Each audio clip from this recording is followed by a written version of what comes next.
Hi, I'm Lauren Edmunds. I'm the founder and owner of a school that supports children with learning delays. I'm hoping this space gives you something to think about.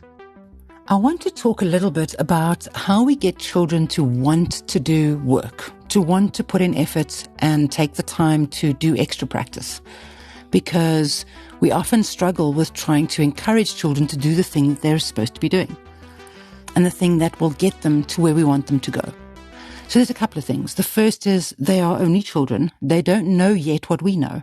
And explaining to them at a high level and a long-term level doesn't really sit well with their brains. They're kids, they've got kid brains. We need to talk to them in a kid-friendly kind of way. So the value of homework is, I'm so proud of you. Homework gets you to practice and know these things better.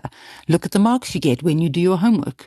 So we start to show them a direct impact that doing their homework has on them. The things that get in their way of doing homework is overscheduling their afternoons.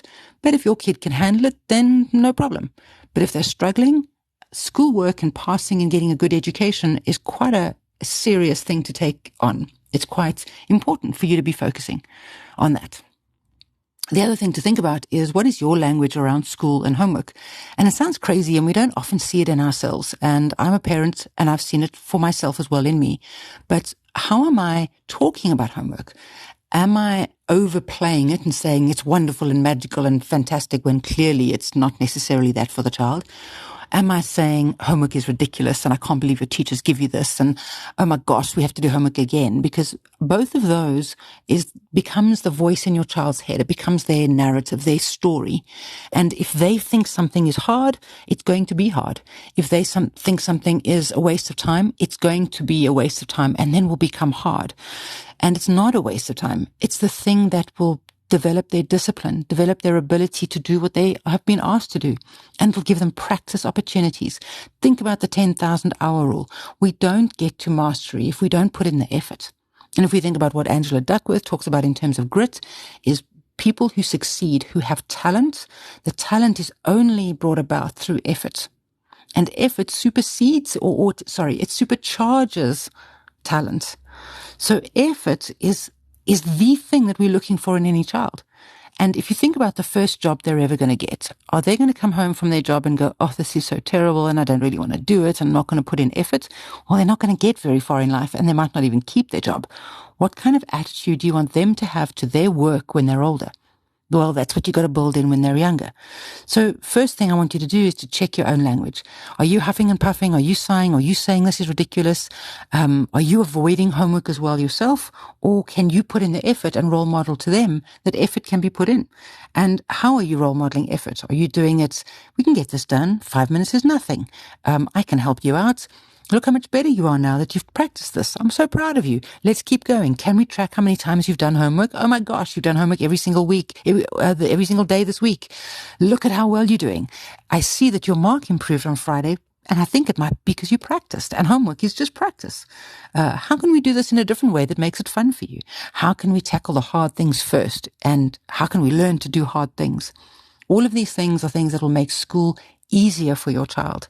What makes it harder for them is the narrative that it is hard, that it's not worthwhile, that it's a waste of time, that the silly teacher doesn't know what she's talking about. All of that language hurts your child.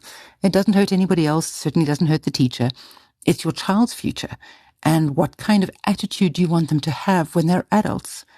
What do you want to put in them? What stories do you want them to have in their head about work, about progress, about succeeding, about themselves? A child with a healthy self-esteem that understands that mistakes can be made, but I can rectify them, that I can try hard and it can pay off. Now let's talk a little bit about children with learning difficulties where sometimes trying hard doesn't pay off. So you want to have a different slant here. You want to say, when you try hard, I see sometimes you don't always get the result that you're looking for. But I'm so pleased you're trying hard anyway, because imagine if you didn't try hard. Now, what about if we take a different view on this? What if we study a bit differently? What if we just see if we can get one more mark than we did last Friday? What if we just have fun with the learning and see what happens? What if we do some extra lessons? Could that help you get this right?